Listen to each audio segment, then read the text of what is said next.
Assalamu alaikum wa rahmatullahi ta'ala wa barakatuh. Bonjour chers frères et sœurs.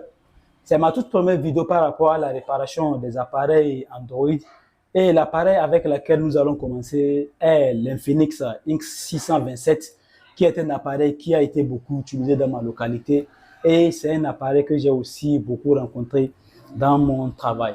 Donc le but de cette vidéo est de pouvoir fouiller dans l'appareil, comprendre comment l'appareil fonctionne, essayer de trouver les pannes fréquentes de l'appareil et aussi comment le réparer.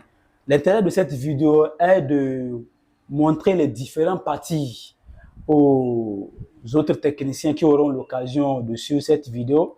C'est une expérience de plusieurs années, donc je suis en train de partager certaines de mes expériences avec le reste de la famille. Donc nous allons essayer de voir, parce que pour commencer la réparation d'un appareil, d'abord il va falloir comprendre comment l'appareil fonctionne, quelles sont les pièces qui composent l'appareil et quel rôle joue chacune de ces pièces. Parce que lorsque l'on comprend exactement comment tous ces trucs-là marchent, c'est facile de pouvoir savoir par où commencer on appelle, les diagnostics de l'appareil. Donc, ensemble, nous allons voir dans cette vidéo les différentes parties de l'appareil. Je les ai énumérées et on va essayer de comprendre ces différentes parties. Donc, avec le temps, les autres vidéos qui vont venir après, nous allons essayer de décortiquer un par un les différentes parties, faire des explications approfondies et donner quelques exemples de réparation. Sans plus tarder, nous allons entrer dans le vif du sujet. La première des choses pour débuter dans la réparation d'un appareil, il va falloir d'abord comprendre comment fonctionne cet appareil, comprendre et connaître les pièces qui sont sur l'appareil et connaître aussi quel rôle joue chacun de ces pièces qui sont sur le moteur de l'appareil. Ici, comme vous pouvez le constater, ici c'est la mémoire flash. Je l'ai écrit à côté ici. Flash memory, c'est une flash mémoire de type eMMC de 32 Go. Et cette puce qui est à côté ici, cette petite puce là, c'est lui qui permet de contrôler l'alimentation de la mémoire flash ici. Je l'ai écrit Flash Memory Power IC. Donc, la première des choses, c'est de comprendre comment chacun de ces puces-là fonctionne, les connaître, savoir quel rôle ils jouent. Donc, cette face qui est ici, cette partie qui est ici, c'est la partie qui fait face contre le châssis de l'appareil même. Et ici, c'est l'autre face. Comme vous pouvez le constater, j'ai enlevé les couvercles qui protégeaient les puces pour pouvoir avoir accès à ces puces-là. Donc ici aussi, vous pouvez le voir, j'ai énuméré chacune de ces pièces et essayé d'écrire les noms.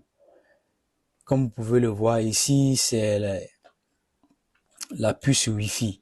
C'est lui qui se charge de la gestion du Wi-Fi. Comme vous pouvez le voir, je l'ai écrit ici. Et ici, à ce niveau, c'est la puce d'alimentation centrale, comme on le dit, le PMU, Power Management Unit.